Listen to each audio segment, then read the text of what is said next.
नमस्कार मंडळी, तर कसे आहात? आम्ही रात्री हौजी खेळलो आणि मग नेक्स्ट डे मॉर्निंगला आम्ही हरकुल डॅम्पला गेलो आणि हा आमचा हरकुल डॅम्प आहे यार. एकच नंबर होता हा डॅम्प. कसा वाटतोय तुम्हाला पण हे मला नक्की सांगा हा.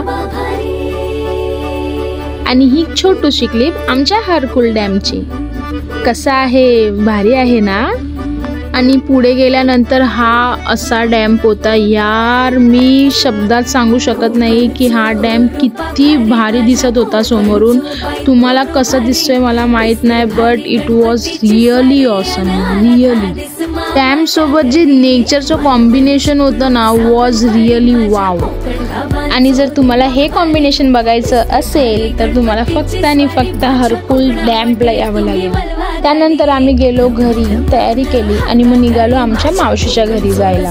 मावशीकडे पोचलो आणि मग माझ्या बेस्ट फ्रेंड नानासोबत बोलायला गेले, कारण की त्यांची तब्येत थोडी बरी नव्हती आणि म्हणून त्यांच्यासोबत बोलले, थोडीशी मस्ती पण केली आणि मग मी देवदर्शनाला गेले. हा आहे आमच्या मावशीच्या घरचा गणपती. आणि मग थोडेसे फोटो काढले आणि मग निघालो घरच्या वाटेला. घरी आलो आणि मग थोडंसं बाहेर गेलो फिरायला नदीवर. आणि मग नंतर मग आमच्या घरी आज भजन होतं, तर मग भजनासाठी आम्ही वडे करणार होतो आणि मग ते केले. आणि हे सर्व आमचे राणे फॅमिली आहे आणि हे सर्व आलेले आमच्या घरी भजनासाठी. आणि बाहेर सर्व लेडीज बसल्या होत्या, त्यांच्यासोबत थोडी मस्ती केली अँड देन बॅक टू भजन.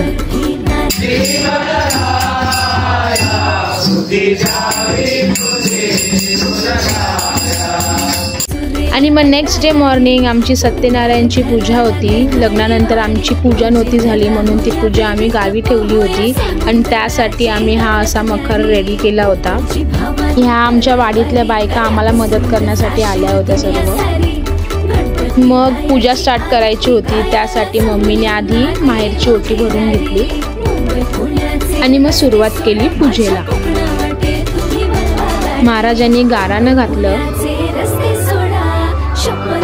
लग्नविधी सोहळा मंगल कार्य झाल्यानंतर आज भाद्रपद मास शुद्ध षष्ठी तिथीला आपल्या जवळ शिखरडा करून सत्यनारायण आरंभलेला आहे. निर्वंधपणे पार पडा सर्व कार्य दिले करून सर्व लोकांनी या कुटुंबावर अमृत पैसे देऊन ही राहिलेली कामं असते ती मार्गी यशस्वी करून आपला अखंड कृपेचा करत असते. यांच्या पाठी देऊन 121 5चे 25 वैदिक करून सर्व कार्य विजय करून बरं करून कल्याण करून या मंगलमूर्ती सत्यनारायण महाराज जय. ह्यानंतर उखाणे घ्यायला लावले, बट माझ्या उखाण्याची क्लिप नाही आहे, पण मी माझा उखाणा तुम्हाला घेऊन दाखवते. पावना देवीच्या देवळात नैवेद्याच्या राशी लक्ष्मणरावांचं नाव घेते सत्यनारायण पूजेच्या दिवशी.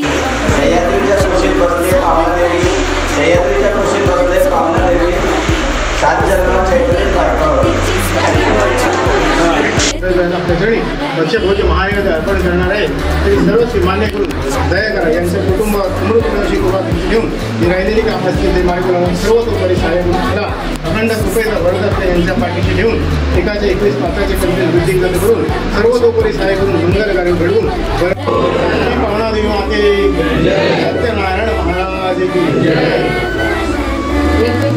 आणि मग त्यानंतर आम्ही आरती केली आणि मग पूजेच्या दिवशी 4 भजन होते, त्यातलं हे पहिलं भजन.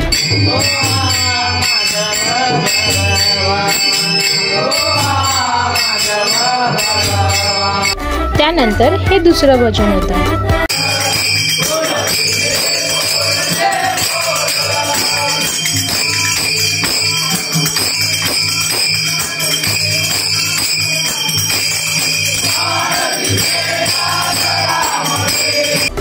हे तिसरं भजन.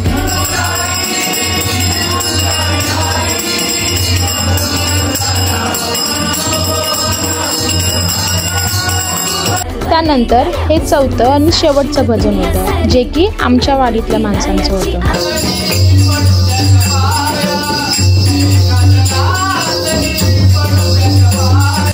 नेक्स्ट डे मॉर्निंग माझी मम्मी आणि आजी घरी रिटर्न जाणार होते वसईला, तर त्यासाठी सर्वजण एकत्र जमलो, त्यांना बाय बाय केलं. त्यानंतर एक फॅमिली फोटो. Smile please. आणि स्टेशनला आशिष दादा आणि मामा पण त्यांना सोडवायला आले होते, तर त्यांच्यासोबत पण एक फोटो. मग मम्मी आणि आजीला सोडून आम्ही घरी आलो. चलो आजच्यासाठी एवढंच. आता भेटूया पुढच्या ब्लॉगमध्ये. Till then bye bye, take care.